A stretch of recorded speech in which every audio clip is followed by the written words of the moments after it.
this is not the letter, Mr. Chair. This is a certification to the effect that the mayor certified urgent that particular resolution for the copy of the letter of the mayor. This is not the copy of the mayor. We need some propriety here, Mr. Chair. Pinaglululoko na tayo ng mga taong ito. This is a certification. For the This is not- information of Congressman Dante Marcoleta, it was submitted to us by the SP Secretary. SP Secretary, please take the seat in front. a certification ito eh. Oh. Hindi naman yung letter eh. SP?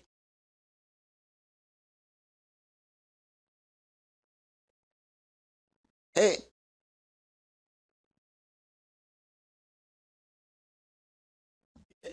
Nasaan po yung letter hindi na ito sinasabi nire-request natin? namin. Your Honor, please, yung pong file ko, as I said during the first meeting, Your Honor, I have to verify in my office whether there is a certification of urgency available on file, Your Honor. Pagkatapos ko pong tinignan yung files namin, wala pong certification of urgency na nakikita on file.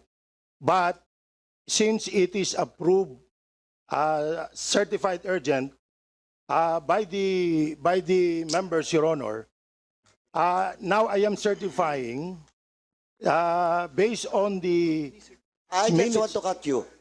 What we are asking is the document, SP Secretary. Now, ang certification mo, proving that indeed there is a request from the mayor, di ba, for urgency. Pero ang hinanap namin dito yung dokumento, hindi po yung SP. Kaya nga in question ngayon to, dahil question namin yung desisyon ng SP, ng sangguniang pangbayan. Ngayon you're telling us, what we need is the document. Now, if you don't have the document, indeed, hindi totoo po. Nagpadalang mayor. Your Honor, yung pong, let me explain, Your Honor. Yung pong, kaya nga po sabi ko nung unang hearing natin, I think I was several times asked about this, whether that certification is available in my office. During the time, I'm not very sure, Your Honor. Now, I am telling the Honorable Committee, Your Honor, after a diligent effort to find the document, I cannot find one, Your Honor. Maybe because it was not filed in my office or it was given directly to the Vice Mayor or the presiding officer during that time. That is, but I am certifying since it is in the minutes of the meeting that it was approved, certified urgent, Your Honor. Mr. Chairman, the right protocol. Okay.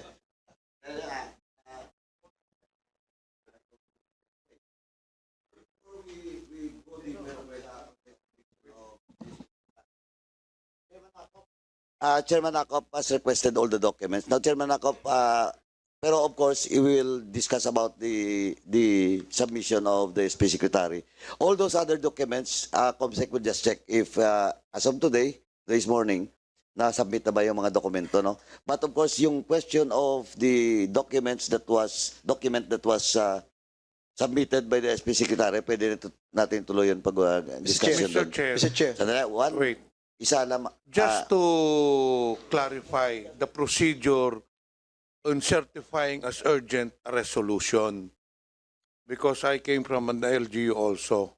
Before the mayor or the secretary can certify a resolution as urgent, there must be a letter coming from the chief executive, in this case, whether the mayor or the governor, requesting the Sangguniang Bayan or the Sangguniang Panlalawigan to certify as urgent this certain resolution. Without that request, how can you certify something that was never requested before? So, malamang yan, binudol lang yan, wala namang request. Ngayon, dahil nahuli nga sila, nag-certify ngayon ng issue ng certification. That certification can always be antedated. The proper procedure, just like as the president, if he wants something, a bill passed, he certifies it urgent, he sends a letter to Congress, Ganun din po sa LGU, whether provincial government or municipal government. So in this case, you did not follow the proper procedure. How can you certify something as urgent when there was never a request from the mayor? Yun lang po, Mr.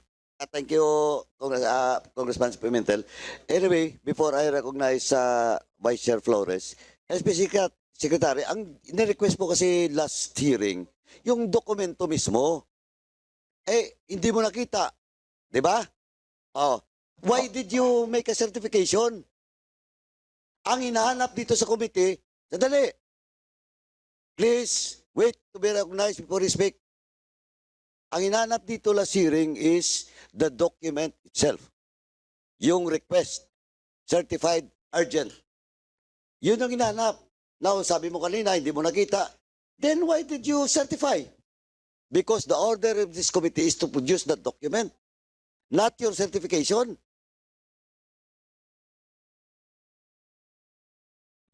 Ano? May I answer, Your Honor? Of course, please Opo. proceed. Yung pong ang SB Secretary po kung ano lang po yung file sa office ko, I will take care of that document as an official record of the council. Yung pong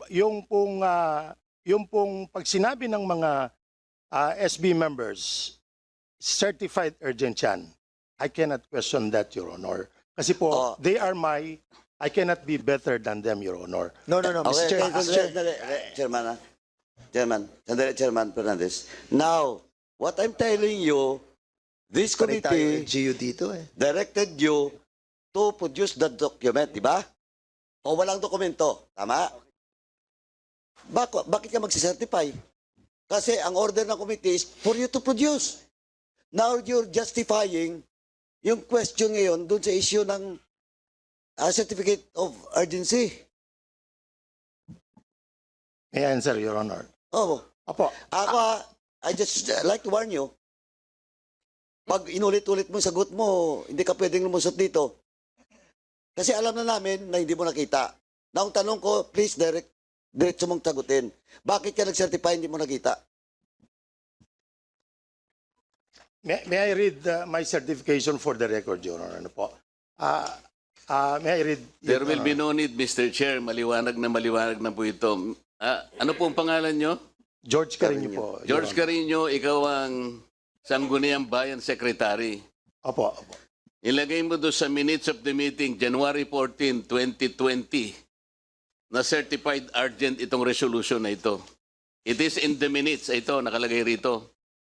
Sinertify mo na urgent dahil sa sinabi ng mga members ng Sanggunian? Yes, sir. Ganun ba ang patakaran ninyo ngayon? Pag sinabi nilang urgent without even looking at the certification or letter of urgency by the mayor, gagawin mo na certified urgent? Based po dun po, opo, kapag sinabi po nila. Kasi Pag sinabi ng Sanggunian mo nang hindi mo nakikita isulat ng mayor, isa-certify mo? based po dun sa minutes na sinabi. Hindi, ang tanong ni Dante ang tinatanong Marcoleta, ko sa'yo- walang letter, sinabi na ng sanggunian,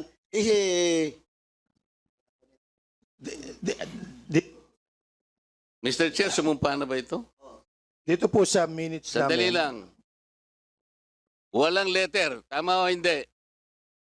Opo, tama po. O bakit ka nag-certify na urgent coming from the office of the mayor nandito sa minutes?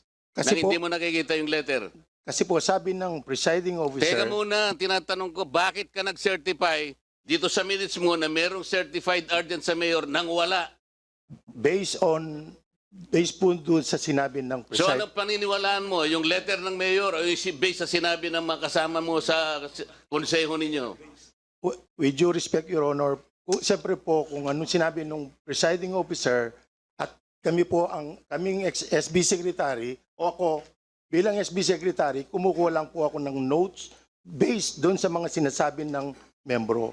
That is only my job, Your Honor. O, andyan po si Mayor. Mayor, andyan po kayo. Totoo po ba na wala kayong letter? Your Honor, Mr. Chairman, the honorable members of the committee. The previous meeting na po natin on February 14. Hindi nga, wala kayong letter, Wala di ba? po. I denied already that I did not issue a certified urgent. Oh, dinideny niya. Yes, Sino po opo. nagsising? Meron pong makukulong sa inyo. Either kayo o yung inyong Lahat po secretary sila ng nag-confirm Sangguniang Bayan. Nag-certified ako. Wala po. Lahat ng members of the councils na Pero Mr. Chair, nagsabi. Mr. Chair. Mr. Chair. Inuulit ko lang po yung nakarang nating hearing, no? I denied already the certificate of urgency of that resolution. But all of the members of the council, the Sangguniang Bayan, confirmed that I certified a copy of urgency without any documents that they can present today. Mr. Chair. Mr. Chair. May I ask yung ating pong secretary, you have an agenda, nung hearing ninyo, nung prior to the approval of that resolution. Can you kindly give us yung resolution? Kasi doon sa agenda, normally, kami marami rito mga dating mayors, governors, and members of the council, and ako, former vice governor and former mayor. So, kapag kami nagse-certify nag-hear kami ng urgency ng isang sinertify ng governor, tinitingnan namin yung agenda namin na nanggaling sa executive. Do you have a copy of that? Your Honor, para po maliwanag. Kasi kanina tanong mo, meron ba o wala? Kasi kanina, iba yung letter request na nanggaling sa mayor. Sometimes, the mayor write specifically on that certification of urgency. Separate. But normally, we have the whole agenda. Doon sa whole agenda, meron ba nakita ka na isang letter request or something that request from executive pertaining to that resolution? Wala po, Your Honor. Wala ka nakita? Wala po. So in other words, talagang walang galing kay Mayor Punsalan.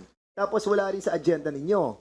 So ang tanong talaga, hindi kayo makakapag-topic ng isang issue without a letter coming from the mayor or the executive department. On that case, talagang it's either you're lying or talagang walang dokumento na dumating sa inyo. Mayor Punsalan, may tanong ako sa iyo. Kasi Yes, sir. dinideny mo that you have issued yung certificate of urgency. Opo. Last hearing, nadinig ko na rin yan. Opo. Dinay mo. Opo. So kung walang certificate of urgency, yung resolution na yon, Opo. why did you sign the check purchasing that property? Kung alam mong wala kang certification of urgency, bakit binili nyo nung, I think, kailan nyo in-issue yung check nung purchase ng property? Your Honor, pwede po. February 12. Kung February 12, yes, Mr. Chairman. Mayor, please don't answer unless I recognize you. Sige po, sige po. And address your answer to the chairman. Now, just to clarify, Chairman Fernandez, the issue at hand is the property of Mangaron, not the 45 million that was bought by the municipality of San Simon. So, ang issue hinggil dun sa certificate of urgency by the mayor, allegedly by the mayor, is pertinent to the Mangaron Oh, property. yeah. The I classification of forgot. Mangaron Because, property. yeah. Thank I'm you, sorry, thank I'm sorry you. for that, Please Mr. proceed. Chairman. Okay. So, in other words, wala kang in-issue na certificate of urgency. Pwede na po ako sumagot, Your Honor. Sige, go ahead. Wala po. Wala po ang inisyo na certificate of urgency. Doon po sa mga Ron property po, no? Doon po yung sa Greenland. Ito po yung pinag-uusapan natin. Tama po ba, Your Honor? Mr. Chairman? Ito yung kay Mang Ganon, no? Medyo na-confuse ako because there's a Apo, lot of kaya cases that nagulat have been po kanina. filed in here. So, Mr. Chair, I will be yielding back to you muna for the meantime. Paki-off lang po, Mayor, yung microphone mo.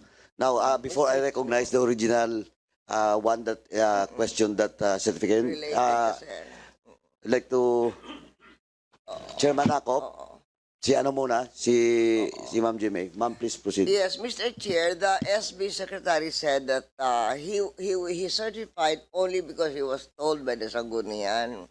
Who in the Sanggunian told him? It was the temporary presiding officer, Your Honor. Si Honorable Keko Almario, Your Honor. It's in the At yun po ay nakareflect sa minutes namin, Your Honor. Nandito ba siya? SP SP member, nandito ba? Almario? Yes, Mayor. Wala po siya, Your Honor. May sakit po siya. Naka-wheelchair na lang po. Na-stroke po. He was the one that was invited, but because of his medical condition, he was excused in the first hearing. Yes po. Anyway, yun ma'am. Actually, dito. He'll already be slightly recovered, at least enough to come here. COMSEC is directed to follow up the invitation for SP Secretary, SP member Almario. Mr. Chair, can I proceed with my sandali. interpellation? Chairman, sandali. Ma'am, are you done? Last na lang, Chairman Akop, because you are the one who raised that question. Please proceed. Then I will recognize na Congressman Pimentel. Please proceed. Thank you, Mr. Chair. Mr. Carino, kung natatan mo, ako po yung nagtanong tungkol dyan eh. Di ba? Because ang premise ko nun, yung Sangguniang Bayan Secretary, siya ang gumagawa ng agenda for the Sanggunian. Di ba tama? At lahat Apo, ng Your Honor. dokumento supporting your agenda dapat nakasubmit sa iyo. Sumagot ka rin ng oo noon eh, kasi nandito sa akin yung minutes eh. Nandito ngayong mga katanungan ng bawat kasamahan ko noon eh. Opo, Your Honor. Di po ba? Opo. So, naandun sa agenda, yung draft ordinance number 20-005 kung ako'y hindi nagkakamali. Di ba? Yun ang pinag-uusapan natin noon eh. Opo, Your Honor. Yes. Kaya po sa calendar of business po nun. That is why I also requested na bigyan yung committee ng kopya ng draft ordinance number 20-005 at saka yung certification or letter of the mayor certifying this draft resolution as urgent. Yun ang ni-require ko nung last meeting eh. Opo, Your Honor. Di ba? Opo. At sinabi mo, gusto mong makasiguro, gusto mong ikuan yung iyong mga dokumento. Kasi Opo, ayaw Your mong sumagot ng diretsyo noon eh. Di ba?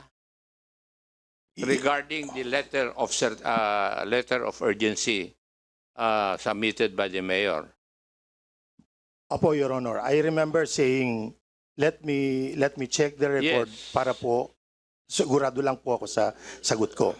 Now, after a diligent effort to find one, wala po akong makita, kaya nag-certify na lang po ako based on the minutes and the calendar of business during that session po. Pero yung certification na yan, ginawa mo na lang after the hearing?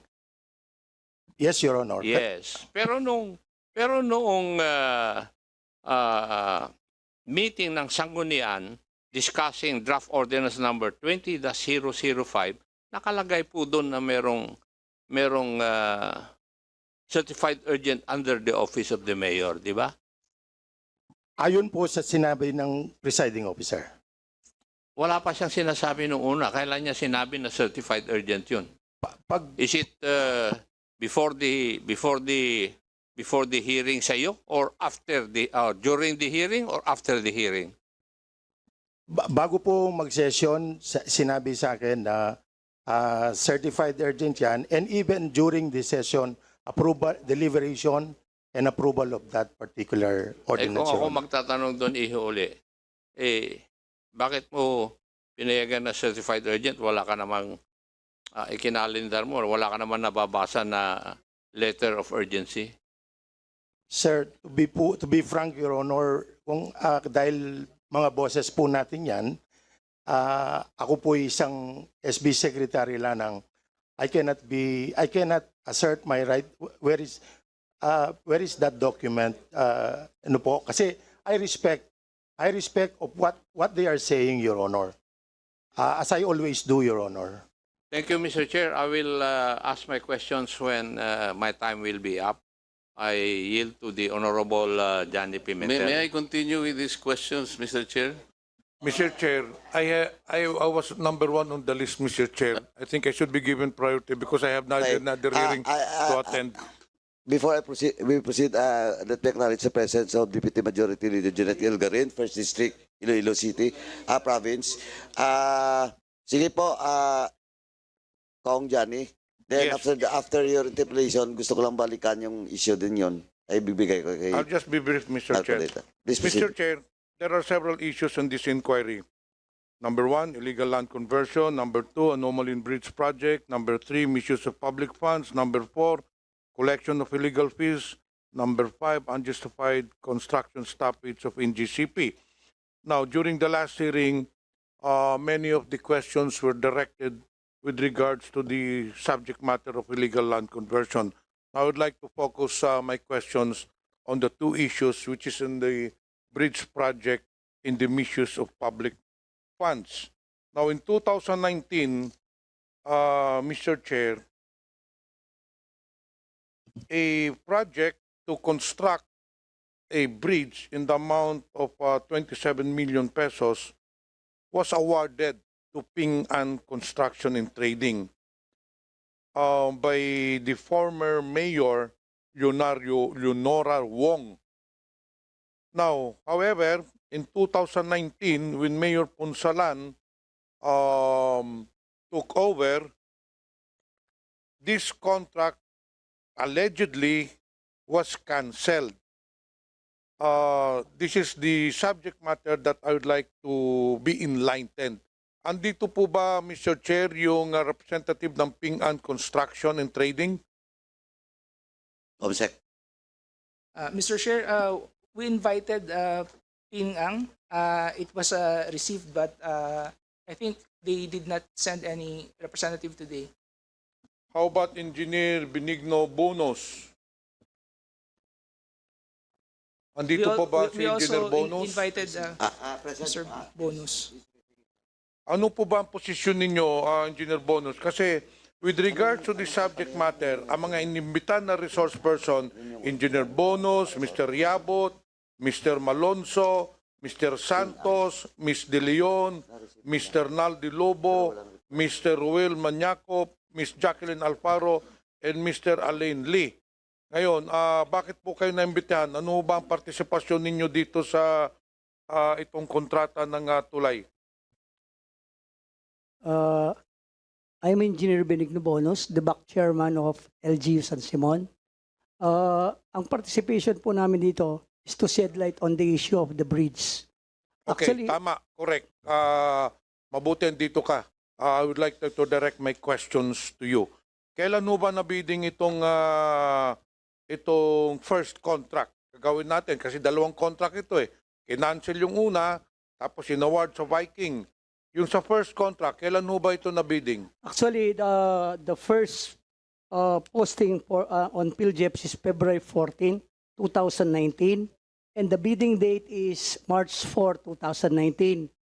But during the date of March 4, nobody participated, though everybody dropped their bid. So we, through our minutes of the meeting, we consider it as a failure of bidding.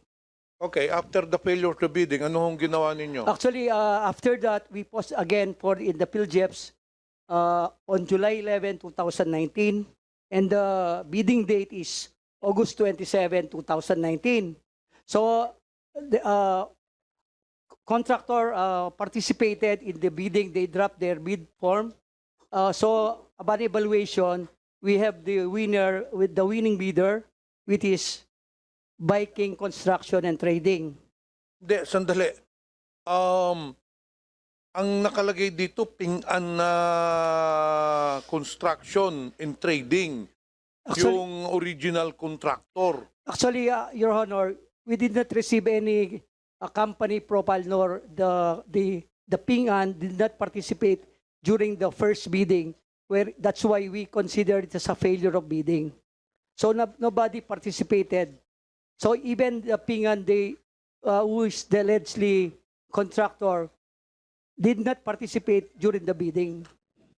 So ibig nyo sabihin, wala talagang kontrata ang Ping An Construction from the very beginning. Actually, we no contract because in our process in bidding, we recommend from the head of the procuring entity, the winning bidder. So we did not recommend Ping An Construction as the winning bidder since it's a failure of bidding. Nag-participate yung Ping An Construction during the first bidding. He did not participate in the first bidding. We did not receive any in the company second profile. bidding, nag-participate ba Mr. Chair ang Ping An? He did not participate in the first bidding. Why is there an allegation here that there was a contract with Ping An Construction in San Simon? Actually, before the expiration of the term of the late Mayor Wong, she signed a contract with the Ping An Construction. So, in our part, as a back chairman, we did not recommend from the Hope as the winning bidder because as per our minutes of the meeting, there is a failure of bidding. Sandali, medyo magulo yun. How can she sign a contract, sabi ninyo, Mr. Chair, hindi naman nag-participate sa bidding? Bakit ngayon na pipirma ng contract si former the late Mayor Leonora Wong? When sabi ninyo, hindi naman nakaparticipate. So there is a discrepancy in these statements. No, ano ba talagang totoo? Hindi po namin nakita yung contract ni Mayor Wong, no? But the contractor, as per the invitation, there is a signed contract to be canceled in the first bidding. That's why I am attesting that there is no bidding during the date of March 4, 2019. Mr. Bonus, can you submit to this committee the pertinent documents with regard to the bidding of this bridge? Yes, Your Honor, I can para submit. makita po natin kung ano ba talaga ang totoo. Because allegedly there was a contract signed. But sinasabi ninyo, wala naman. So we have to verify first. At saka pwede rin pa, aside from the minutes of the bidding, can you also please submit the contract between San Simon and itong Viking Construction? And may I request also the COMSEC to invite during the next hearing, or maybe we can issue a subpoena to Ping An Construction, since probably this complaint came from Ping An's Construction, siya makaka-enlighten sa atin, because accordingly to Mr. Bonus, wala naman hindi naman sila nag-participate pero merong complaint dito. So dapat siyang pumunta rito, Mr. Chair, COMSEC, we issue a subpoena. Niimbitahan naman natin itong Ping An. Yes, Mr. Chair. Anyway, Congressman Pimentel, Ping An was invited in today's hearing. As for the information of COMSEC, na-receive daw yung invitation natin sa kanila, pero walang explanation why they're not It's present very today. important, Mr. Chair, maybe- that Ping An maybe we Construction can should issue attend a- because we can Kung issue a COCOS order for them. or rather, this entity is the aggrieved construction company in this issue. So, kung wala silang interest, i-drop na natin ito. Because, according to Mr. Bonus, they never participated. That is why I focus on this subject matter. There are 5 issues para kung wala nang interest sila rito, i-drop na natin to. Let us focus on the other issues. I don't know who is telling the truth, whether Ping An Construction or Mr. Bonus, the back chairman. Because as per the records, there is no participation of Ping An Construction with regards to the bidding of the bridge project. However, in the inquiry, in the request of Representative Ordanes, this is part of the issues concerned. Ngayon, ang tanong ko, itutuloy pa ba natin ito? Hindi na.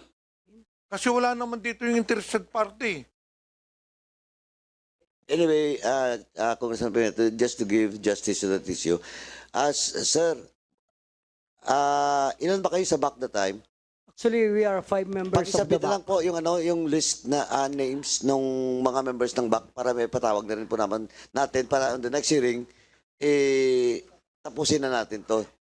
Your Okay. Honor, the members of the back are already retired, and the other one, the one who. Just, my order is just for you to submit. Yes, Okay, Honor. Mr. Yes, Chair, Honor. I agree with you. Sir, Please just submit submit. all the pertinent documents, the minutes of the bidding, the invitation, the field jeps, including the awarding of in the contract itself, so that we could see whether ano ba talaga ang totoo nito.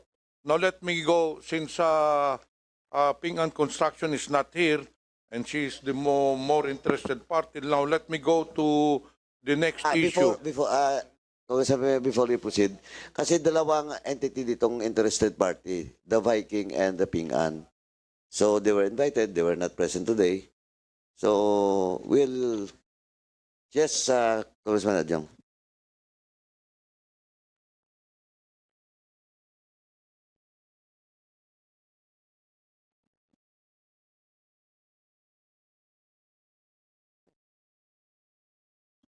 Mr. Chair, may I make a manifestation? Anyway, before you proceed, Congressman Adjong, sira pa yung microphone mo.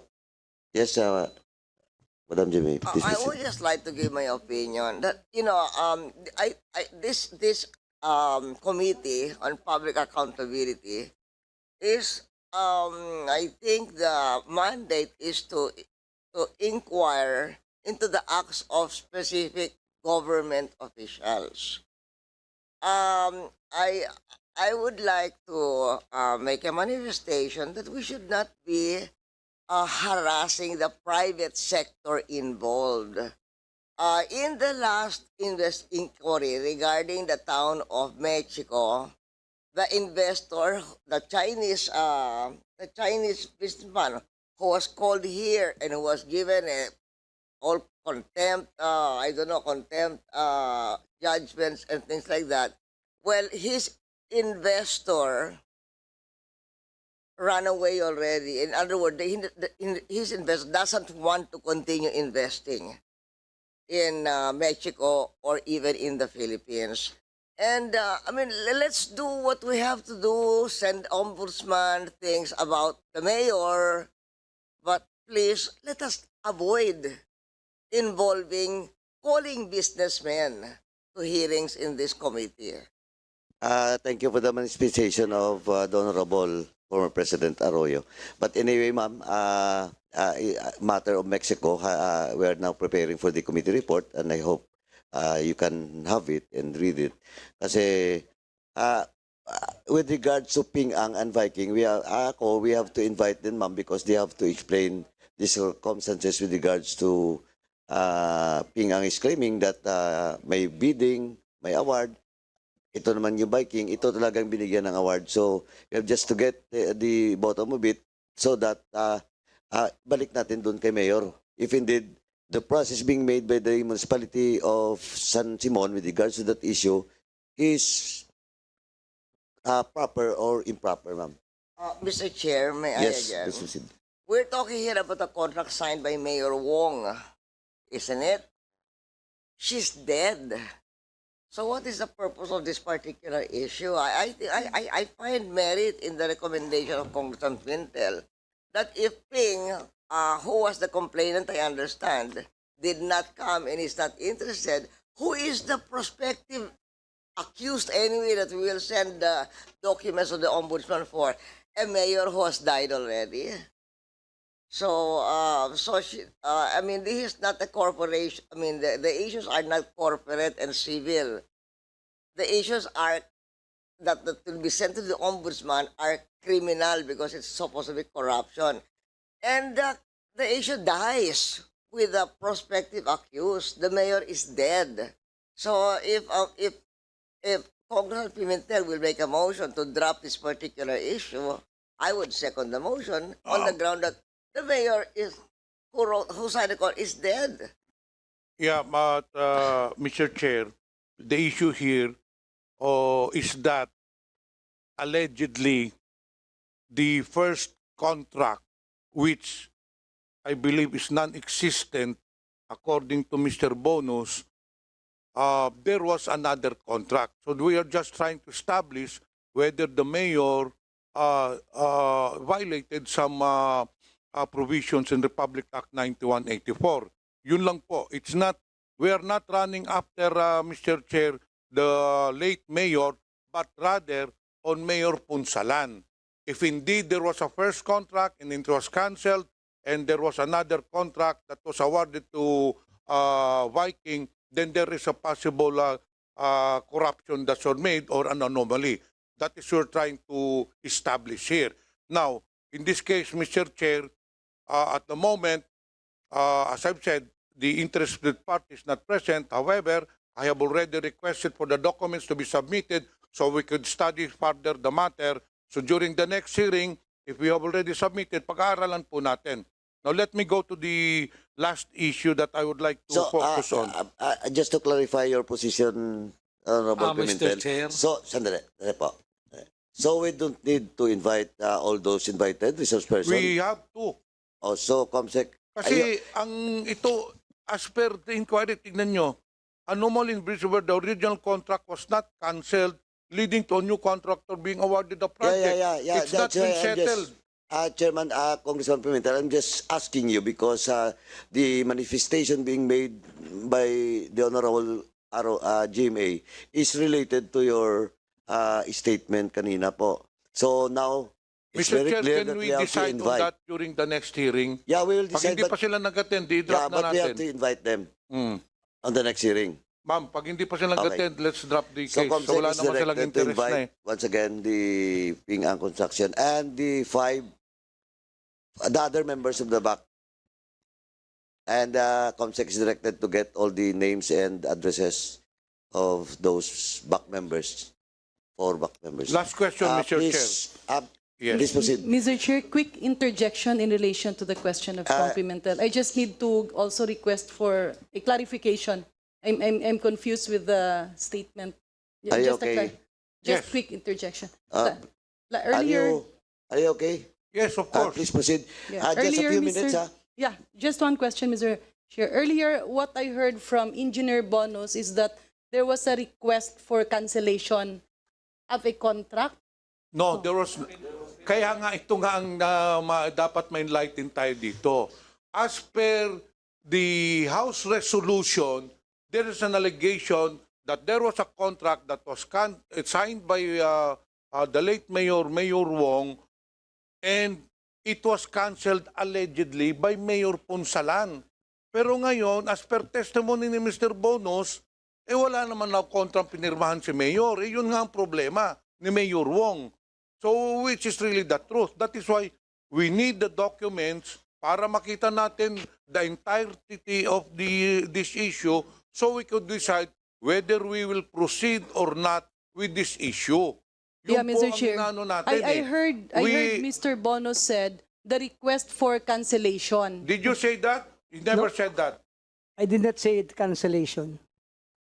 There is no contract. How Anyway, can you cancel something that was never there in the first anyway, place? Ademel Garin, are you done? It's okay with you? Yeah, Mr. Chair. Dali. Yes. Okay ka na? Okay na. Yes, sir. Thank you, Mr. Chair. May I request that I be given a transcript of the earlier statement of Engineer Bonos, because I heard him mention the statement cancellation of, he was surprised that there was a request for cancellation of contract. So if I can request, Mr. Chair, a transcript, just so we'll get that. Anyway, your request is granted, Congressman Garin. Mr. Chair, last question na lang para matapos na ako. Congressman Pimentel. Congressman Villa, you're raising your... Is it related to... Yeah. It's related with the construction. What engineer say that there was a failure of bidding in the first bidding with Mayor Wong. Yeah, I heard. So there was a failure because I also came from LGU. 3-term governor ako eh. Alam natin yung mga contract. Once it is a failure of bidding, so we have to rebid. And then there's a new mayor. So it's the new mayor who will rebid. Thank you. That is Thank you, Mr. Chair, Congressman that Villa. was the statement. However, the delegations is different from the statement of Mr. Bonos. But as I've said, we will wait for the documents to be submitted, we'll study the matter, and then we will decide on the next hearing. Now, Mr. Chair, tapusin ko na lang to para maka-interpolate ng iba. Let me go to my next question. This is with regards to misuse of public funds amounting to 45 million pesos for the purchase of land. Now, simple lang ang tanong ko po, Mayor Punsalan, or to the SB Secretary, city na bang San Simon? Hindi, so Sangguniang Bayan lang po. Anyway, was there an authority from the Sangguniang Bayan granted to Mayor Punsalan to purchase this land? SB Secretary, can you answer that question? SB Secretary, Prior please. to the purchase, not after the purchase. Prior to the purchase of the land, was there an authority, a resolution granting authority to Mayor Punsalan to purchase a lot? Opo, mayroon po. Kailan ba binili yung lote?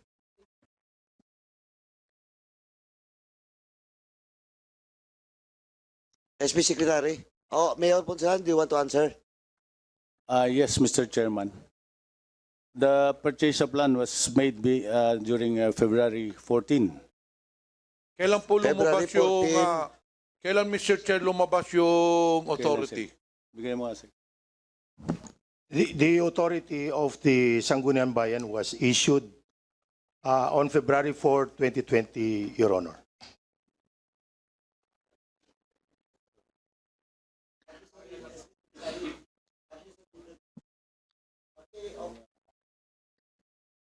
Have you submitted that, authority coming from the Sangguniang? Nasubmit mo na ba? Yes or no lang? Okay, Mr. Chair, The COMSEC will check. let's move proceed. The allegation is that the purchase of the lot, there was not a valid contract. May I know if there was indeed a contract that was signed by the mayor in the seller? SB Secretary? Meron bang kontrata? Hindi ko po, I'm not the right person to Okay, answer that. to Mayor Punsalan, Mr. Chair. Yes, Your Honor, Mr. Chairman, meron po. Meron kami pong deed of sale. Okay. Deed of absolute When sale. you purchased the lot, Mr. Chair, was there a title before the purchase of the lot? O binili na lang yung lote, tsaka nyo ginawa ng titulo? Meron po. During the signing and payment of the purchase property, the original titles was delivered to us during the payment of the titles. And Mr. Chair, this is not related to the purchase of lot anymore. This is related to another hearing in the public accounts. Meron po bang Sunflare a company or a corporation of in the name of Sunflare that is operating in San Simon? Anybody from the municipality of Mexico? Assessors, please proceed. Good morning po. Meron po, Mr. Chair. Anong negosyo ng Sunflare, Mr. Chair?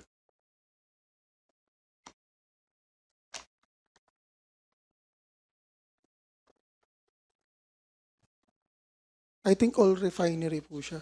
Sorry, paki-ano lang po. Lapit-lapit mo lang po yung mo sa microphone.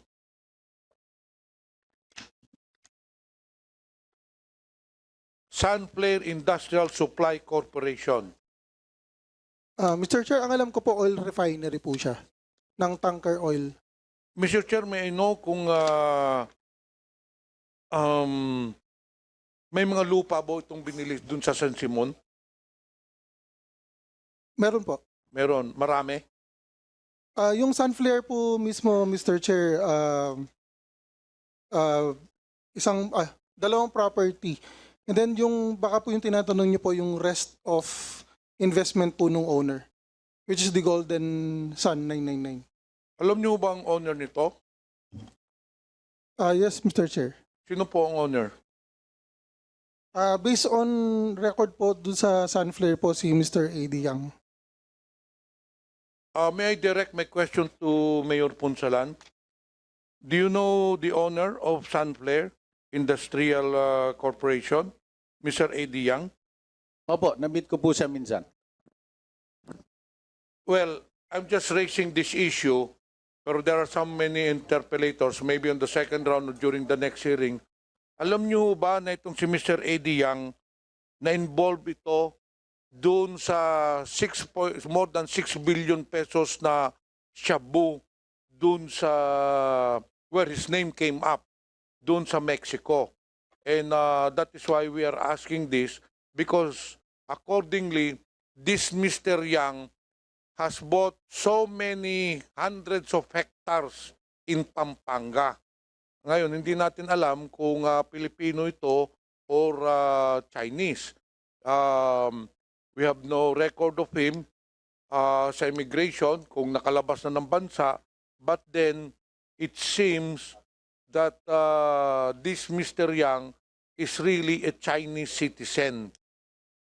Fictitious yung birth certificate niya. And of course, under our constitution, a foreigner cannot own land. But anyway, that will be in another hearing, Mr. Chair. So I end my interpellation, Mr. Chair. Thank you. Thank you, Chair, Congressman Pimentel. Assessors, yun lang ang sinabit nyo kasi only those four. Ang sinasabi namin, ang order sa inyo, are you present during the last hearing? Yes, Mr. Chair. And ang issue kasi, doon sa San Simon, with regards to 45 million and yung reclassification, we have to check if indeed it goes through the process. Kasi ang daming requirements. Well, in fact, I have now in my possession with regards to the DAR certification. Na wala po, reclassification. Mr. Chair, ang sinabit ko po yung mga properties that are already reassessed from agricultural to industrial. So which includes Ayan po lang yung ba? Golden Sun po. Sinama ko po siya. Hindi, pero 4 lang yung nandito. Sinabit ko po lahat, Mr. Chair. Pati po yung hard copies po. And Mga yung ilan? emailed. 5 rims po siya, isang box. Anyway, we will just check on it. That Yes, was the Mr. query of Congressman Chairman Marcoleta, Chairman Acop. Now, if the good Congressman Pimentel is done, balikan ko lang po yung question with regards to certificate of urgency by Mayor Ponsalan. Congressman Marcoleta, you're now recognized. Then after that, Thank you, Mr. Chair. Chairman Fernandez. Then, yung iba pang members. Proceed. Questions for Mr. George Carino, Mr. Chair. Nasaan po kayo, Mr. Carino? Kayo po yung Sangguniang Bayan Secretary. Opo, Your Honor. Dito po sa calendar of business ninyo, dated January 14, 2020, sinabi nyo rito, kaya in-include po ninyo itong resolution nito because certified urgent under the office of the mayor. Opo, Your Tama? Honor. Opo, Your Honor. So kanina sinasabi mo wala namang certified urgent letter ang mayor. Bakit mo nilagay sa calendar of business on January 14, 2020? Yung pong certification itself wala po sa office ko. But Kaya nga, bakit mo nilagay nga na certified urgent from the office of the mayor? Wala naman pala. So this is misleading. yun po ang banggit ng presiding officer during that time. Bakit hindi mo sinabi certified urgent per advice of the presiding officer? Your Honor, please. Hindi nga, parang sigurado ka. Yung pala yung pinangangatawanan mo eh. Opo. Bakit hindi mo nilagay certified urgent per advice of the presiding officer? Actually po yun ang matagal na naming practice. Pag sinabi po ng membro... Wala akong pakialam sa practice mo. Ang sinasabi ko ito, kasi mga dokumento ito eh. Nakapag-iinit ng ulo kasi ang kanina ka pa eh. Minutes ito eh. Calendar of business, sinabi mo certified urgent from the office of the mayor. Hindi pala totoo. So niloko mo na yung Sangguniang Bayan. Tama. Pati kami, niloloko mo rito. Tama. Tama o hindi? Wala po akong niloloko, sir. Ito yung nilagay mo rito eh. Sinasabi mo galing pala sa presiding officer. Bakit sinabi mo sa mayor? Pagkatapos sinabi mo uli, doon sa minutes na ito, the same date, January 14, 2020, certified urgent under the office of the mayor. Pangalawang panluloko na naman ito. Mr. Chair, ano ba ang ating rule kapag ka niloloko tayo? As of now, we have a quorum and it all depends on the members. Sinasabi ko sa iyo kanina pa eh. Dalawang panluloko na ito.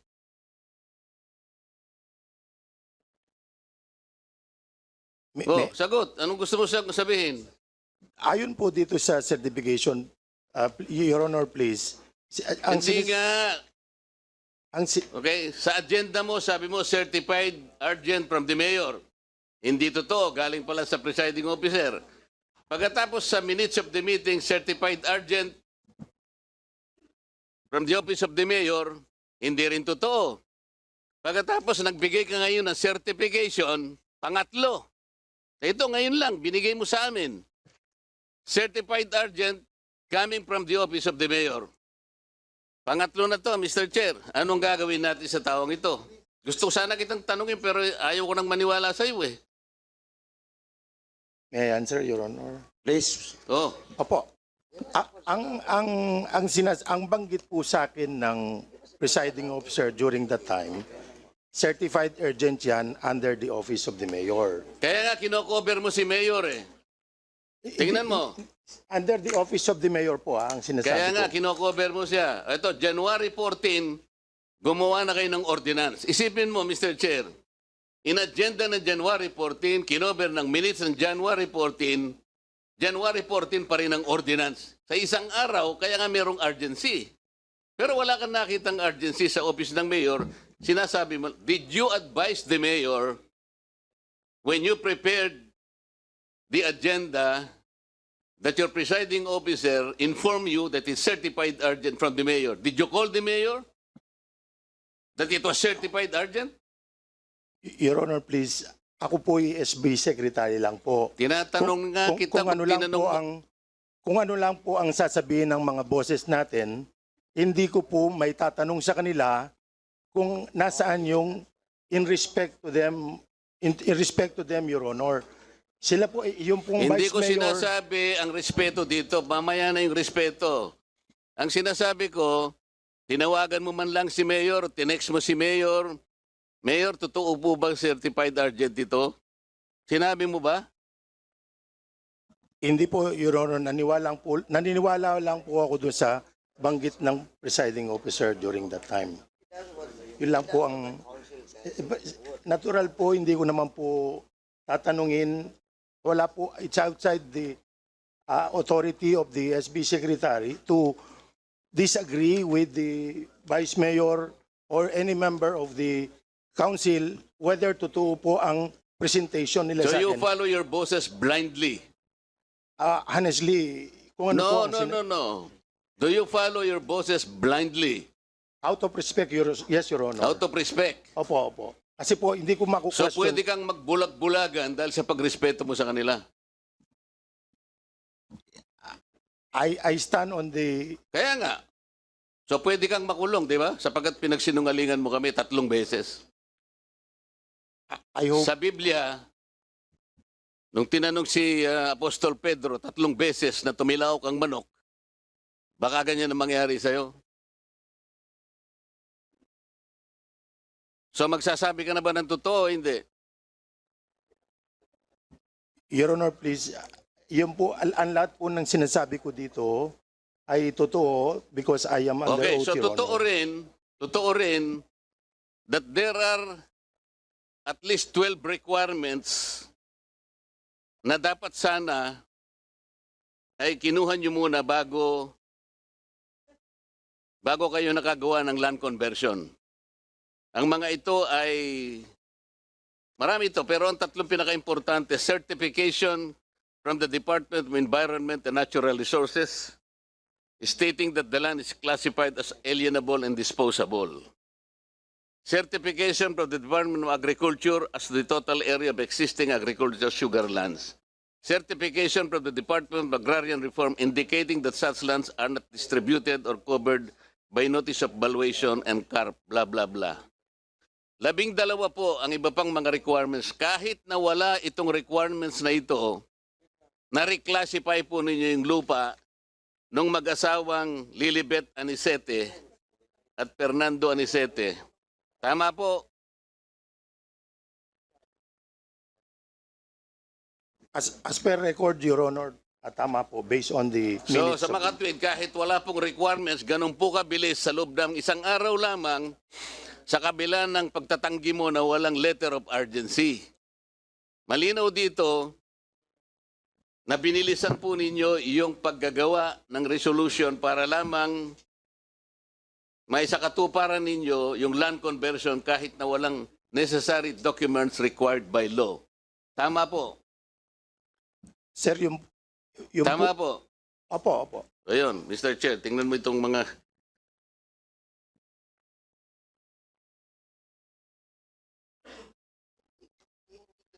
Ngayon po, Mr. Chair, wala kasi ang ombudsman sapagkat sinabi nga nila hindi sila makakapag-attend dito. Pero ang original charge po kasi kay Mayor, gross neglect of duty at saka grave misconduct under Section 3E, Republic Act 3019, Anti-Graft and Corrupt Practices po ito. Ngayon, gusto ko po sanang itanong, with all due respect sa ombudsman, bakit po nung mapatawan po siya ng 6-month suspension, ay naging administratively liable lang siya for simple neglect of duty and simple misconduct. Ito sana yung, kaya po tayo dumidinig dito, Mr. Chair, sapagkat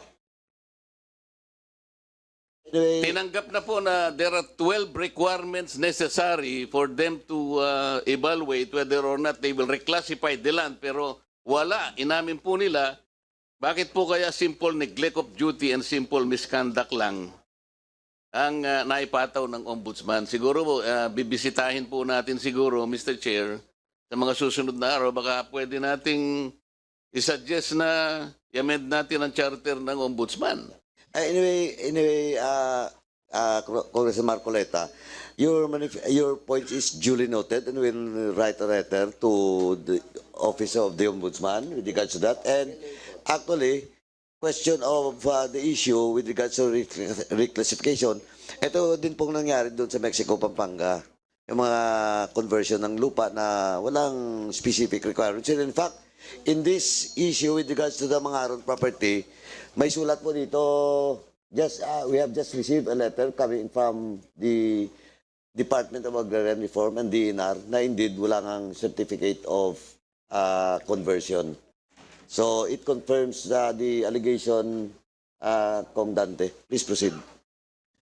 Ang binabanggit ko po, I'm referring to Section 60, Chapter 4 po ng Disciplinary Action. Ito po sa charter ng Ombudsman, Mr. Chair. Nasa pagdidisiplina pala ng elective local officials, hindi lamang suspension, kasama po yung removal from office on any of the following grounds. Dishonesty, abuse of authority. Ito po, sa tingin ko po, higit pa rito yung nangyari ngayon. Ngayon, meron po bang representative ang Sangguniang Panlalawigan, Mr. Chair? Please, Attorney Canlas. Magandang umaga po sa inyo lahat. Attorney Canlas, yes, sir.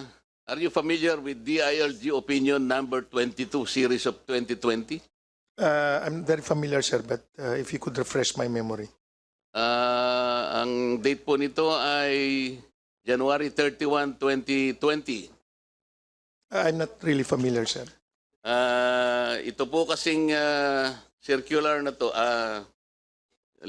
sa legal na opinion na ito po kasi, binabanggit, Mr. Chair, na yung pong probinsya ng Pampanga ay gumawa ng Memorandum Circular number 54 series of 1993, which is in connection with Section 20 of Republic Act 7160, na kung saan po ay ang sangguniang panglalawigan po may either approve or disapprove an application for reclassification of agricultural lands. Halimbawa po, when the land ceases to be economically feasible and sound for agricultural purposes as determined by the Department of Agriculture. O kaya po naman where the land shall have substantially greater economic value.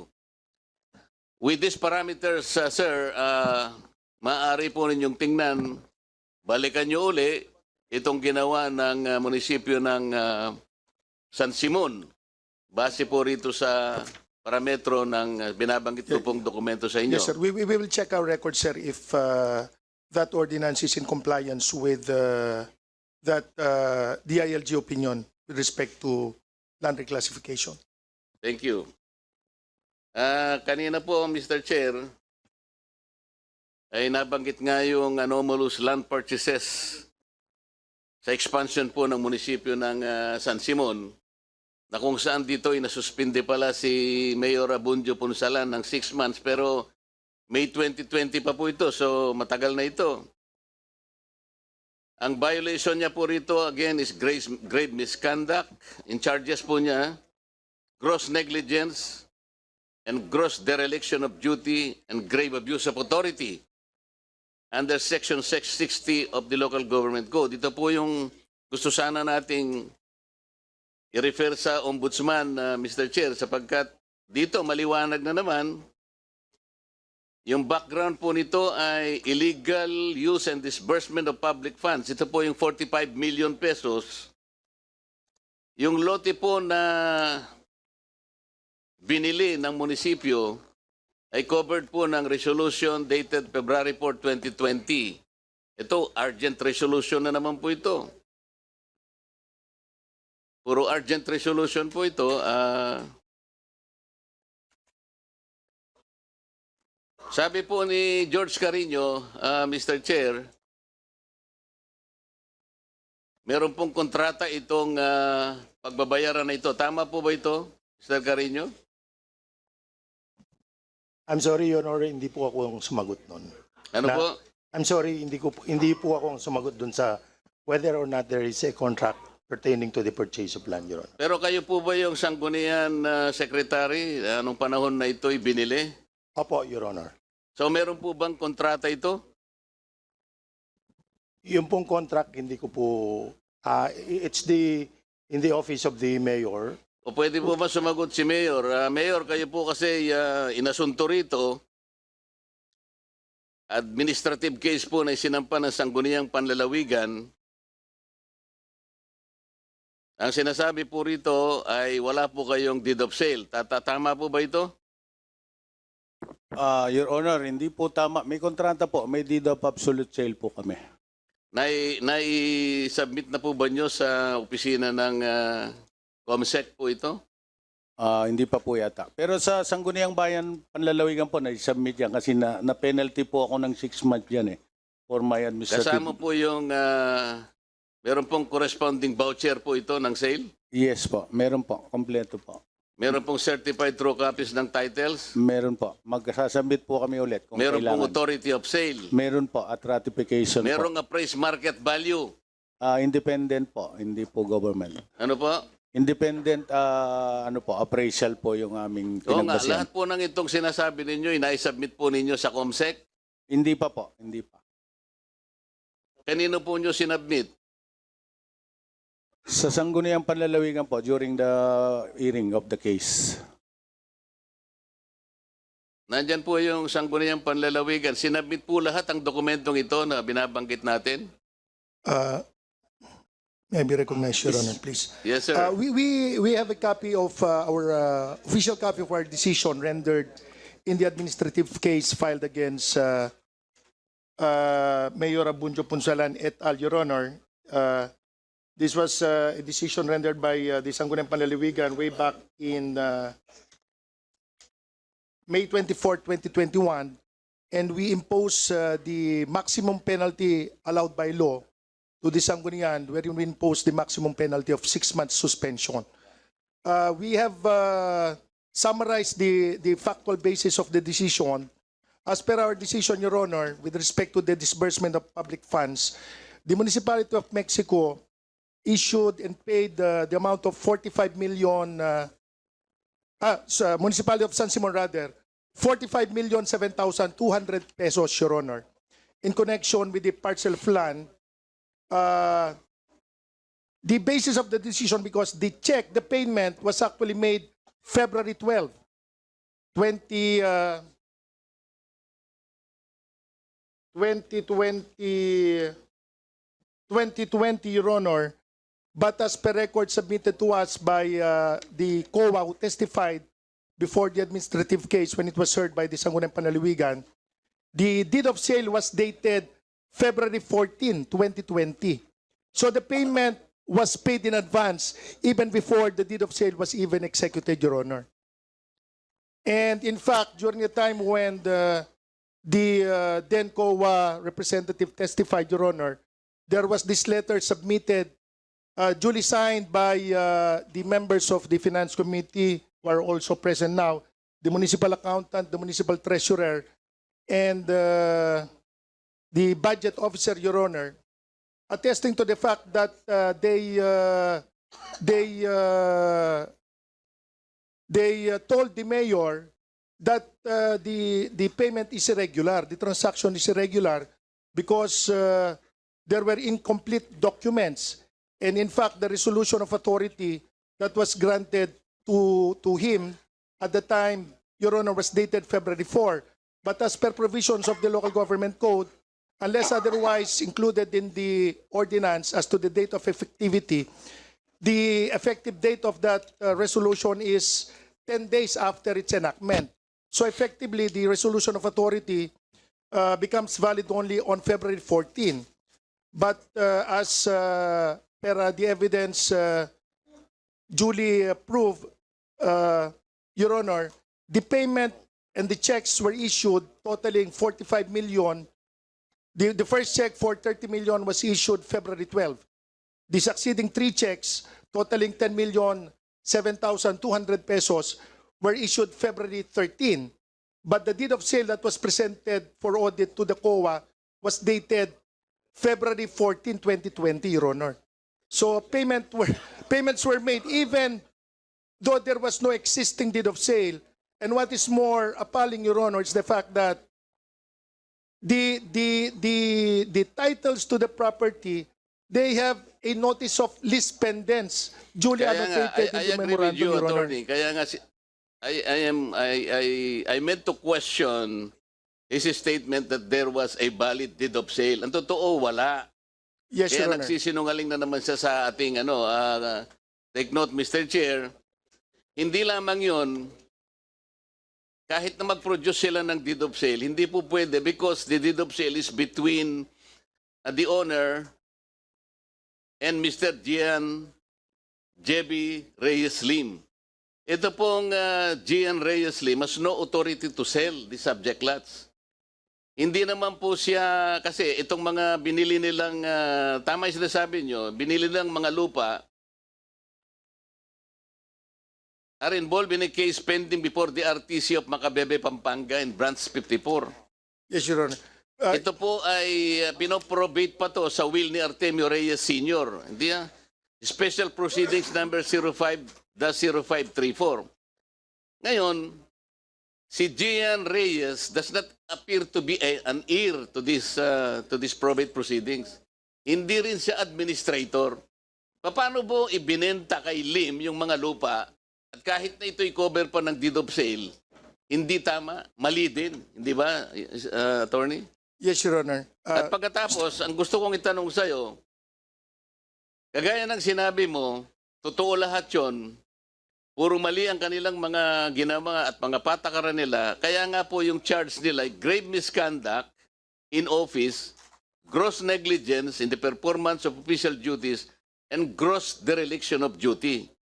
Ngayon po, ang tinatanong ko, kung anong opinion mo, if we talk about Section 20 of the Local Government Code, po pwede naman kasing removal from office eh. Bakit po ang ginawa ng local government ng Pampanga ay 6 months suspension? Anyway, Attorney, no? Yes, Your Art Honor. Intelligence Attorney and Congressman Marcoleta, before you proceed and answer the query of Congressman Marcoleta, let me acknowledge the presence of the good Congressman